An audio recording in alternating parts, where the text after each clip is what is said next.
Network mobile sim ಇಲ್ಲ, wifi ಸಿಗಲಿ, ಕೆಲವು ಕಡೆ ಫ್ರೀ ವೈಫೈ ಆಯಿತು. ಹೇಗೆ ಕಷ್ಟದಲ್ಲಿ ಮನೆಯವರಿಗೆ ಫೋನ್ ಮಾಡಿ ಇಲ್ಲದೆ ಅದು ಸಹ ಹೇಳಲಿಕ್ಕಾಗುವುದಿಲ್ಲ. ಅಫ್ಘಾನಿಸ್ತಾನದ ಕಾಬೂಲ್ಡು ಸೈನ್ಯದ ನೆಲೆಟ್ಟು ಎಸಿ ಟೆಕ್ನಿಷಿಯನ್ ಆದ ಬೇರೆಡಿದ್ದಿನ ಉಳ್ಳಾಲ ಉಳಿಯದ ಡೆಮ್ಸಿ ಮೊಂತೆರೋ ಅಂಗಾರೆ ತನ್ನ ಇಲ್ಲಡೆ ಸುರಕ್ಷಿತವಾದ ವಾಪಸ್ ಬೈದಿರು. ಒಂದು ದಿನದ ದುಂಬು ಡೆಮ್ಸಿಯನ್ನ ಪಲೆಯೇ ಮೆಲ್ವಿನ್ ಊರುಗು ಬತ್ತದಿತ್ತಿರು. ಊರುಗು ಬತ್ತದಿತ್ತಿರಲ್ಲ ತನ್ನ ಮೆಗ್ಗೆ ಬರಂದಿನ ಬೇನೆ ಬೇಚಾರು ಮೆಲ್ವಿನ್ ರೆಗೆ ಇತ್ತನು. ಮಾತೆನಲ ಪ್ರಾರ್ಥನೆ ಕೇಂದ್ರ ಸರ್ಕಾರದ ಪರಿಶ್ರಮಟು ಡೆಮ್ಸಿ ಮೊಂತೆರೋ ಅಂಗಾರೆ ಉಳಿಯೋಡುಪ್ಪುನ ತನ್ನ ಇಲ್ಲಗ ಬನ್ನಗ ಮಾತೆರೆಗ್ಲ ಖುಷಿಯೋ ಖುಷಿ.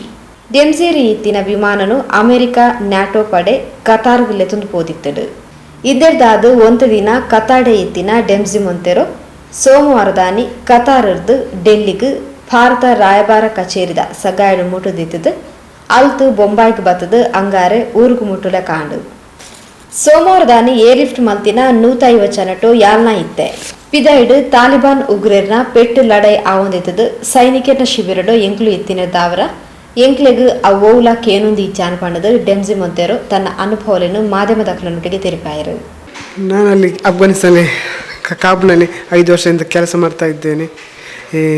AC ಟೆಕ್ನಿಷಿಯನಲ್ಲಿ ಕೆಲಸ ಮಾಡ್ತಾ ಇದ್ದದ್ದು. 5 ವರ್ಷದಿಂದ ಏನು ನಮಗೆ ಎಂಥ ಪ್ರಾಬ್ಲಮ್ ಎಂತ ಆಗ್ತಾಯಿಲ್ಲ.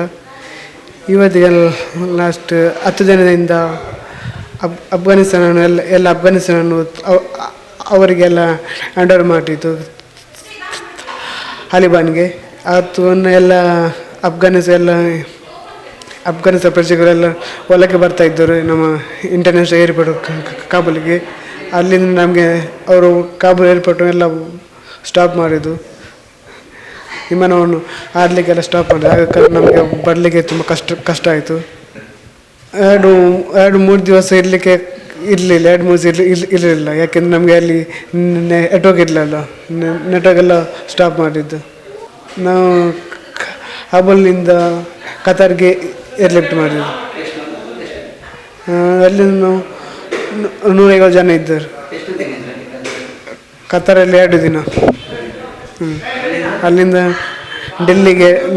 ಡೆಲ್ಲಿಯಿಂದ ಮುಂಬೈಯಿಂದ ಮ್ಯಾಂಗ್ಳೂರು. ಇಲ್ಲಿ ಬಂದಂಗೆ ತುಂಬ ಖುಷಿ ಆಯಿತು. ಎಲ್ಲ ಫ್ಯಾಮಿಲಿ ನೋಡಿ ಎಲ್ಲದ ಅದೇ ಟೆನ್ಷನ್ ಇತ್ತು. ಮನೆಯವರಿಗೆ ಟೆನ್ಷನ್ ಇರ್ತಾರೆ. ಅಲ್ಲಿರುವಾಗ ಸರ್ ಟಿವಿಯಲ್ಲಿ ಅದು ಸಹ ತುಂಬ ಕಷ್ಟದಲ್ಲಿ ನೋಡ್ತಾ ಇದ್ದೆ ಟಿವಿ. ಯಾಕಂದರೆ ನಮಗೆ ಬೇರೆ ಕಂಟ್ರಿ ಹೋದರೆ ನೆಟ್ವರ್ಕ್ ಮೊಬೈಲ್ ಸಿಮ್ ಇಲ್ಲ, ವೈಫೈ ಸಿಗಲಿ, ಕೆಲವು ಕಡೆ ಫ್ರೀ ವೈಫೈ ಆಯಿತು. ಹೇಗೆ ಕಷ್ಟದಲ್ಲಿ ಮನೆಯವರಿಗೆ ಫೋನ್ ಮಾಡಿ ಇಲ್ಲದೆ ಅದು ಸಹ ಹೇಳಲಿಕ್ಕಾಗುವುದಿಲ್ಲ. ಉಳಿಯ ನಿವಾಸಿ ವಲೇರಿಯನ್ ಮೊಂತೆರೋ ಬೊಕ್ಕ ಸಿಸಿಲಿಯಾ ದಂಪತಿಲನ ಮಗೆಯ ಅದುಪ್ಪನ ಡೆಮ್ಸಿ ಮೊಂತೆರೋ ಸುರಕ್ಷಿತವಾದ ಇಲ್ಲಗ ಬತ್ತಿನ ಖುಷಿ ಇಲ್ಲಡು ಮಾತಾ ಬಂಧುಲಿನ ಮೋನಿಡು ತೋಜೊಂದಿತ್ತಂಡು. ಒಂದುವೆ ಪೊರ್ತುಗೋ ಡೆನ್ಸಿಯರ್ನ ಇಲ್ಲಡೆ ಭೇಟಿಕೋರ್ನ ಶಾಸಕರು ಯುಟಿ ಖಾದರ್ ಇಲ್ಲದಕ್ಲನ ಖುಷಿಟ್ಟು ಪಾಲ್ಪಡೆದು ಕುಶಲೋಪರಿ ಪಾತೆರ್ದು ಅಲ್ತಾ ಅನುಭವನ್ ಕೇನಿಯರು.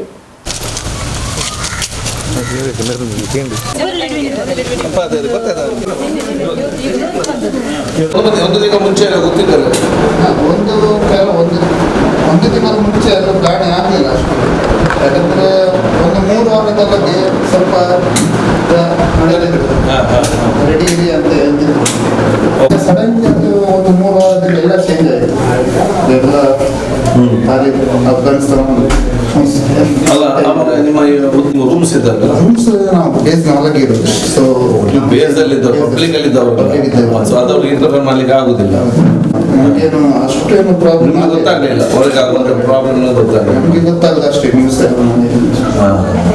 ಅಲ್ಲಿಂದ ಕತಾರ್ ಮತ್ತೆ ಇದು ಲೋಕಲ್ಸ್ ಇಂದ ಏರ್ಪೋರ್ಟಿಗೆ ಬಂದದ್ದು ನಾವು ನಮ್ಮ ಕಣ್ಣಲ್ಲಿ ನೋಡ್ತಿದ್ದೇವೆ. ನನ್ನ ರೂಮ್ ಇರುವುದು ಏರ್ಪೋರ್ಟ್ ಪಕ್ಕದಲ್ಲಿ ಎಲ್ಲ ಬಂದದ ಸೀದಾ. ರನ್ವೇ ಎಲ್ಲ ಲೈಟ್ಸ್ ಆಲ್ಸೋದಾಗಿ ರನ್ವೇ ನಿಂತಿತ್ತು. ಯಾಕೆ ಪ್ರಾಬ್ಲಮ್ ಅದು? ಹೆದರಿಕೆಯಿಂದ ನಾವು ಊರು ಬಿಟ್ಟು ಹೋಗ್ಬೇಕು. ನಮ್ಮ ಇದೀಗಾದ್ರೂ ಕರ್ಕೊಂಡು ಹೋಗಿ ಸೊ ಅದಕ್ಕೋಸ್ಕರ ಒಂದು ಏರ್ಪೋರ್ಟ್ ಅಲ್ಲಿ ಎಲ್ಲ ಮುತ್ತಿಗೆ ಹಾಕಿ ಫ್ಲೈಟ್ ಮೇಲೆ ಮತ್ತೆ ಅವರೊಟ್ಟಿಗೆ ಸಮಾಧಾನ ಮಾಡಿಸಿ ಅವರು ಹೊರಗೆ ಕಳಿಸಿದ್ರು. ನಿಮ್ಮ ಕಂಪನಿ ಪೇಮೆಂಟ್ ಪೆಂಡಿಂಗ್ ಎಲ್ಲ ಕ್ಲಿಯರ್ ಮಾಡಿದಾರ? ಪೆಂಡಿಂಗ್ ಉಂಟು, ಅದು ಕ್ಲಿಯರ್ ಮಾಡ್ತಾರೆ ನೆಕ್ಸ್ಟ್ ಮಂತ್. ನಿಮ್ಮಲ್ಲಿ ಎಷ್ಟು ಇಂಡಿಯನ್ಸ್ ಇದ್ರು ನಿಮ್ಮ ಬೇಸಲ್ಲಿ? 400-500 ಮಂದಿ ಇರ್ಬೋದು. ನಮ್ಮ ಕನ್ನಡದವರು ಎಷ್ಟು ಜನ ಇದ್ರು? ಕನ್ನಡದವರು ಒಂದು 20-30 ಮಂದಿ ಇರ್ಬೋದು. ಹೌದಾ? ಎಲ್ಲ ಬಂದಿದ್ದಾರೆ. ಅಲ್ಲಿಂದ ಬೇಸ್ ಕಂಪನಿಯೆಲ್ಲ ಕತ್ತರ್ ಕಳಿಸಿದ್ರು. ಹೌದು, ಕತ್ತರ್ನ ಕಂಪನಿಯವರ ಟಿಕೆಟ್ ಬುಕ್ ಮಾಡಿ ಟಿಕೆಟ್ ಬುಕ್ ಮಾಡಿದ್ದಾರೆ. ಎಲ್ಲಿಗೆ? ಡೆಲ್ಲಿಗೆ. ಡೆಲ್ಲಿಯಿಂದ ಇಲ್ಲಿಗೆ ಕಂಪನಿ ಡೆಲ್ಲಿಯಿಂದ ಬಾಂಬೆಗೆ, ಬಾಂಬೆಯಿಂದ ಅವರೆಲ್ಲ ಮಾಡಿದ್ದಾರೆ. ಅವರು ಮಾಡಿಕೊಟ್ಟಿದ್ದಾರೆ. ನನಗೆ ಅದಲ್ಲ, ನಾನು ಬಂದದ್ದು ಏರ್ಪೋರ್ಟ್ಸ್ನಲ್ಲಿ C-17 ನಲ್ಲಿ. ಎಲ್ಲಿಗೆ? ನಾನು ಗುಜರಾತ್, ಗುಜರಾತ್. ಅದೇ ಯಾರು ಲಿಫ್ಟ್ ಮಾಡಿದ್ರು ಅಲ್ಲಿಂದ ಇಂಡಿಯನ್ ಎಂಬೇಸಿ. ಇಂಡಿಯನ್ ಎಂಬೇಸಿ. ಸೊ ಅದರಲ್ಲಿ ಅವರು ಇಂಡಿಯನ್ ಎಂಬೇಸಿ ಡಿಪ್ಲೊಮ್ಯಾಟ್ಸ್ ಇದ್ರು, ಮತ್ತೆ ಕೆಲವರು ಸೆಕ್ಯೂರಿಟಿ ಫೋರ್ಸಸ್ ಎಲ್ಲ. ನಾವೊಂದು 7 ಜನ ಇದ್ವಿ ಕಂಪನಿ ಒಳಗೆ. ನೀವು ಎಷ್ಟು ವರ್ಷ ಆಯಿತು? 5 ವರ್ಷ. ನಿಮ್ದು ಯಾವ ಕಂಪನಿ? ನೀವು ಕೂಡ ಬೇಸ್ ಒಳಗಡೆ ಇದ್ದೀರಾ? ಪಬ್ಲಿಕ್ ಅಲ್ಲಿಯಾ? ಬೇಸ್ ಒಳಗಡೆ. ಯಾವ್ದು ಅಮೆರಿಕನ್ ಕಂಪನಿ ಜರ್ಮನ್. ನಿಮ್ಮ ಬೇಸಿಗೆ ಮತ್ತು ಇವ್ರ ಬೇಸಿಗೆ ಎಷ್ಟು ದೂರ? ಬೇಸ್ ಎಲ್ಲ ಒಂದೇ. ಹತ್ತಿರ ಕಂಪನಿ ಮಾತ್ರ ಬೇರೆ ಬೇರೆ. ನಿಮಗೆ ಮತ್ತೆ ನೀವು ಯಾಕೆ ಜೊತೆಯಲ್ಲಿ ಬರಲಿಲ್ಲ? ಜೊತೆಗೆ ನನಗೆ ಇಂಪಾರ್ಟೆನ್ಸ್ ಎಲ್ಲ ಯಾವಾಗ ಯಾವ ಫ್ಲೈಟ್ ಬರ್ತಾರೆ ಅಂತ. ನಿಮ್ಗೆ ನೀವು ಬೇಸಲ್ಲಿ ಅಲ್ಲೇ ಅದನ್ನು ಬೇಸಾಗಿರ್ಬೇಕು. ಅವ್ರು ಮಾಹಿತಿ ಕೊಟ್ಟ ನಂತರ ನೀವು ಅಲ್ಲಿಗೆ ನಿಮ್ಮನ್ನು ಲಿಫ್ಟ್ ಮಾಡ್ತಾರೆ ಅಲ್ವಾ? ಸೊ ನಿಮಗೆ ಒಳಗಡೆ ಇದ್ದವರಿಗೆ ಹೊರಗಿನ ವಿಚಾರ ಮಾಧ್ಯಮ ಮುಖಾಂತರ ಗೊತ್ತಾಗಬೇಕು. ಇವತ್ತು ನನಗೆ ಆಲ್ರೆಡಿ ನಮಗೆ ಮೇಲ್ ಬಂದಾಗಿದೆ. ಇವತ್ತು ಫಸ್ಟ್ ಪ್ಲಾನ್ ಆಗಿದೆ, ಆಲ್ರೆಡಿ ಆಗಿದೆ. ಒಂದು ದಿನ ಮುಂಚೆನೆ ನಮಗೆ ಮಾಡ್ಲಿಕ್ಕೆ ಟ್ರೈ ಮಾಡಿದ್ರು. ಅವಾಗ ಲೋಕಲ್ಸ್ ಇದ್ದು ಏರ್ಪೋರ್ಟ್ಲಿ ಫ್ಲೈಟ್ ಕ್ಯಾನ್ಸಲ್ ಆಯಿತು. ಸೊ ನೆಕ್ಸ್ಟ್ ಡೇ ನನಗೆ ಮೆಸೇಜ್ ಸಿಕ್ಕಿದ್ದು ನಮ್ಮ ಇಂಡಿಯನ್ ಏರ್ಫೋರ್ಸ್ ಫ್ಲೈಟ್ ಒಂದು ಹೋಗ್ತಾ ಇದೆ ಅಂತ. ಸೊ ಅದನ್ನು ನಾನು ಬಂದೆ. ಈಗ ನಿಮ್ಮದು ಸ್ಯಾಲರಿ ಪೇಮೆಂಟ್ ಮಾಡಿದಾರ? ಸೊ ನೀವೊಂದು ನಮ್ಮ ಜಿಲ್ಲಾಧಿಕಾರಿಗೆ ಒಂದು ಇನ್ಫಾರ್ಮೇಶನ್ ಕೊಟ್ಟು ಬಿಡಬೇಕು. ನೀವು ಒಂದು ಇಬ್ಬರು ನಾವು ಇಷ್ಟು ವರ್ಷ ನಾವಿಲ್ಲಿದ್ದೆವು, ಬಂದಿದ್ದೇವೆ, ಈ ರೀತಿ ಆಯಿತು, ನೀವು ಬಂದಿದ್ದೇವೆ ಅಂತ ಮಾಹಿತಿ ಡಿಸ್ಟ್ರಿಕ್ಟ್ ಅಡ್ಮಿನಿಸ್ಟ್ರೇಷನ್ಗೆ ಒಂದು ಮಾಹಿತಿ ಅಂತ ಬೇಕು ಇದರಲ್ಲಿ. So there clarity. ನೀವು ಕಾಲ್ ಮಾಡಿದ್ದಾರೆ, ನಾಳೆ ಒಂದು ಕಮಿಷನರ್ ಆಫೀಸ್ಗೆ ಬರಲಿಕ್ಕೆ. ಅದೇ ಮಾಹಿತಿಗೆ ನಿಮ್ಮ ಹತ್ರ ರೇಟಿಂಗ್ ತಗೊಂಡಾಗ ಅಷ್ಟೇ. Okay okay okay. Commission office ಬರಲಿಕ್ಕೆ ನಾಳೆ ಮುಂಬೈಗೆ ಬರಲಿಕ್ಕೆ ಇದ್ದಾರೆ 10th. Okay. So don't worry. ಏನು ಹೋಗ್ಲಿಕ್ಕೆ ರಿಟರ್ನ್ ಅಮೆರಿಕ ಅವಿರ್ತ ಬೊಕ್ಕ ಮಾಧ್ಯಮದ ಕ್ಲನೊಟ್ಟಿಗೆ ಪಾತೆರ್ನ ಯುಟಿ ಖಾದರ್ ತನ್ನ ಕ್ಷೇತ್ರದ 3 ಜನ ಅಫ್ಘಾನಿಸ್ತಾನದ್ದು ಊರುಗು ಬೈದಿರು. ಇಂದಕ್ಕೆ ಸಹಕಾರ ಮಲ್ತಿನ ಕೇಂದ್ರ ಬೊಕ್ಕ ರಾಜ್ಯ ಸರ್ಕಾರಕ್ಕೆ ಅಭಿನಂದನೆ ಸಂದಾಯಿರು.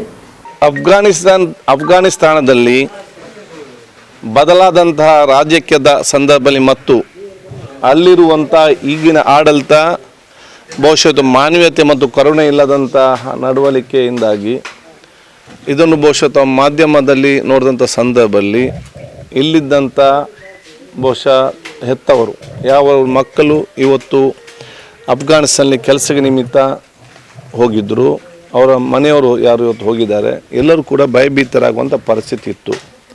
ಬಹುಶಃ ಅಲ್ಲಿ ಕೆಲಸ ನಿರ್ವಹಿಸುವಂತಹ ಮನೆಯವರು ಕುಟುಂಬಸ್ಥರು ಸುರಕ್ಷಿತವಾಗಿ ಬರಬೇಕಂತ ಹೇಳಿ ಭಾಳಷ್ಟು ಕಡೆ ಅವರ ಅಪೇಕ್ಷೆ ಮತ್ತು ಮನವಿ ಮತ್ತು ಪ್ರಾರ್ಥನೆ ಕೂಡ ಇತ್ತು. ಈ ಸಂದರ್ಭದಲ್ಲಿ ನನ್ನ ಮಂಗಳೂರು ವಿಧಾನಸಭಾ ಕ್ಷೇತ್ರ ವ್ಯಾಪ್ತಿಯ ಬಹುಶಃ ಒಂದು ಡೆಮ್ಸಿ, ಮೆಲ್ವಿನ್ ಮತ್ತು ಇವತ್ತು ಪ್ರಸಾದ್ ಕೋಟೆಕಾರ್ ಇವು ಬಹುಶಃ 3 ಜನರು ಕೂಡ ಇವತ್ತು ಸುರಕ್ಷಿತವಾಗಿ ಇವತ್ತು ಬಂದಿದ್ದಾರೆ. ಬಹುಶಃ ಈಗಾಗಲೇ ಹಿಂದೆ ನಾನು ನಮ್ಮ ಗೃಹ ಸಚಿವರಿಗೆ ಮತ್ತು ಮಾನ್ಯ ಮುಖ್ಯಮಂತ್ರಿಗಳ ಮನವಿಯನ್ನು ಕೊಟ್ಟು ಸಂಪೂರ್ಣವಾದ ಮಾಹಿತಿ ರಾಜ್ಯದ ಯಾರ್ಯಾರು ಕನ್ನಡಿಗರಲ್ಲಿದ್ದಾರೆ ಅವರ ಮಾಹಿತಿ ಮತ್ತು ಅವರನ್ನು ಇಲ್ಲಿ ತರಿಸುವಂಥ ವ್ಯವಸ್ಥೆ ಮಾಡಬೇಕಂತ ಕೂಡ ಹೇಳಿದ್ದೇನೆ. ಯಾರು ಇವತ್ತು ಉತ್ತಮವಾದ ಒಂದು ಬೇಸ್ ವ್ಯವಸ್ಥೆಯಲ್ಲಿದ್ದಾರೆ ಫಾರಿನ್ ಕಂಪನಿ, ಅಮೇರಿಕನ್ ಕಂಪನಿಯಲ್ಲಿ, ಆ ಬೇಸ್ ವ್ಯಾಪ್ತಿಯಲ್ಲಿ ಅವರಿಗೆ ಮೊದಲೇ ಮಾಹಿತಿ ಇದ್ದ ಕಾರಣ ಅವರು ಬಹುಶಃ ಫ್ಲೈಟ್ ಟಿಕೆಟ್ ಬುಕ್ ಮಾಡುವಂಥದ್ದು, ಏರ್ ಲಿಫ್ಟ್ ಮಾಡೋದು ವ್ಯವಸ್ಥೆಯಲ್ಲಿ ಮಾಡಿದ್ದಾರೆ. ಬಹುಶಃ ನನಗೆ ಇವತ್ತು ಮೆಲ್ವಿನ್ ಮತ್ತು ಡೆಮ್ಸಿ ಅವರು ಮತ್ತು ಇವತ್ತು ಮಾತಾಡೋ ಸಂದರ್ಭದಲ್ಲಿ ಅವರ ಕಂಪನಿಯಲ್ಲಿ 230 ಮಂಗಳೂರು ದಕ್ಷಿಣ ಕನ್ನಡದವರೇ ಆ ಪ್ರದೇಶದಲ್ಲಿ ನಮ್ಮ ರಾಜ್ಯದ ಕನ್ನಡಿಗರಿದ್ದರು. ಅವರು ಎಷ್ಟು ಜನ ಶಿಫ್ಟ್ ಆಗಿದೆ ಕೂಡ ಇವತ್ತು ಗೊತ್ತಿಲ್ಲ. ಒಂದು ಸರ್ಕಾರ ಸಂಪೂರ್ಣ ಮಾಹಿತಿಯನ್ನು ಕಲೆ ಹಾಕಿ ಎಲ್ಲನೂ ಕೂಡ ಬರುವಂಥ ವ್ಯವಸ್ಥೆ ಮಾಡಬೇಕು. ಎರಡನೇದು, ಕೆಲವರು ಬೇರೆ ಬೇರೆ ಕಂಪನಿಯಲ್ಲಿದ್ದವರು ಇವತ್ತು ಬೇಯಿಸಿಬಿಟ್ಟು ಜನಸಾಮಾನ್ಯ ಮಧ್ಯೆ ಕೆಲಸ ಮಾಡೋದು ಕೆಲವು ಯಾರಿದ್ದಾರ ಅವ್ರು ಕೂಡ ತರಲಿಕ್ಕೆ ಕ್ರಮವನ್ನು ವಹಿಸ್ಕೊಳ್ಬೇಕಾಗ್ತದೆ. ಅದಕ್ಕೆ ಈಗಾಗಲೇ ರಾಜ್ಯದಲ್ಲಿ ಒಂದು ನೋಡಲ್ ಅಧಿಕಾರಿಗಳು ನೇಮಕ ಮಾಡಿದ್ದಾರೆ. ಯಾರಾದರೂ ಮನೆಯವರು ಕುಟುಂಬಸ್ಥರು ಇನ್ನೂ ಕೂಡ ಬರದಿದ್ದರೆ ದಯವಿಟ್ಟು ಆ ನೋಡಲ್ ಅಧಿಕಾರಿನ ಸಂಪರ್ಕಿಸಬೇಕಂತ ಹೇಳಲಿಕ್ಕೆ ಬಯಸುವಂಥದ್ದು. ಇಲ್ಲಿ ಸಮಸ್ಯೆ ಏನಂತ ಹೇಳಿದರೆ, ಕೆಲವರು ಇವತ್ತು ಕಂಪನಿಯಲ್ಲಿ ಕೆಲಸ ಮಾಡ್ತಿದ್ರೆ ಸಡನ್ ಆದ ಬದಲಾವಣೆಯಲ್ಲಿ ಕೆಲವರು ಇನ್ನೂ ಕೂಡ ಅವರಿಗೆ ವೇತನ ಸಿಕ್ಕುವಂಥ ಇನ್ನೂ ಕೂಡ ಸಿಕ್ಕಲಿಲ್ಲ. ಯಾವೊಂದು ಅವರಿಗೆ ಅವರ ಸವಲತ್ತುಗಳು ಮತ್ತು ಸಂಬಳ ಸಿಗಬೇಕಿತ್ತ ಅರ್ಧಂಬರ್ಧ ಅದನ್ನು ಬಿಟ್ಟು ಬರುವಂಥ ಪರಿಸ್ಥಿತಿ ಆಗಿದೆ. ಸೊ ರಾಜ್ಯ ಸರ್ಕಾರ ಮತ್ತು ಕೇಂದ್ರದ ಎಂಬಾಸಿಗೆ ಇಲ್ಲಿ ಸುರಕ್ಷಿತವಾಗಿ ಬಂದವರ ಮಾಹಿತಿಯನ್ನು ಕಲೆ ಹಾಕಿ ಅವರಿಗೆ ಕಂಪನಿಯಿಂದ ಬರಬೇಕಾ ಬಾಕಿ ಇದ್ದಂಥ ವೇತನ ಅಥವಾ ಅವ್ರಿಗೆ ಕಂಪನಿಯಿಂದ ಬರೋ ಸವಲತ್ತುಗಳು, ಯಾಕೆ ಅದು ಅಮೇರಿಕನ್ ಕಂಪನಿ, ಜರ್ಮನ್ ಕಂಪನಿ ಬೇರೆ ಬೇಕು, ಅವರು ರಾಷ್ಟ್ರಕ್ಕೆ ಕಂಪನಿ ಬಂದ್ ಮಾಡಿ ಹೋಗಿದ್ದಾರೆ. ಸೊ ಇವರು ಕೆಲಸ ಮಾಡಿದಂಥ ವೇತನ ಮತ್ತು ಅವರ ಸವಲತ್ತುಗಳನ್ನು ಸಿಗಬೇಕಾ, ಆ ಸಿಕ್ಕಲಿಕ್ಕೆ ಎಂಬಾಸಿಯವರು 6 ರಾಷ್ಟ್ರದ ಎಂಬಾಸಿ ಜೊತೆ ಮಾತಾಡಿಕೊಂಡು ಆ ಕಂಪನಿ ಜೊತೆ ಮಾತಾಡಿಕೊಂಡು ಅದಕ್ಕೆ ಬೇಕಾದ ವ್ಯವಸ್ಥೆ ಮಾಡಬೇಕಂತ ಕೂಡ ನಾನು ಕೇಳಲಿಕ್ಕೆ ನಾನು ಇವತ್ತು ಬಯಸ್ತೇನೆ. ಬಹುಶಃ ಎಲ್ಲರೂ ಕೂಡ ಅತ್ಯಂತ ಮನೆಯವರು ಕೂಡ ಅತ್ಯಂತ ಇವತ್ತು ಸಂತೋಷ ಮತ್ತು ನೆಮ್ಮದಿಯಿಂದ ಇವತ್ತು ಇದ್ದಾರೆ. ಅದು ಬಹುಶಃ ನಾನು ಇದಕ್ಕೆ ಸಾಗಲ್ಲ ಅಧಿಕಾರಿ ವರ್ಗದವರಿಗೂ ನಮ್ಮ ರಾಜ್ಯ ಮತ್ತು ಕೇಂದ್ರ ಸರ್ಕಾರಕ್ಕೂ ನಾನು ವಿಷಯ ಸಲ್ಲಿಸ್ತೇನೆ. ಕುಂದುವ ಹೊರತು ಉಳ್ಳಾಲ ನಗರಸಭಾ ಸದಸ್ಯರು ವೀಣಾ ಡಿಸೋಜಾ,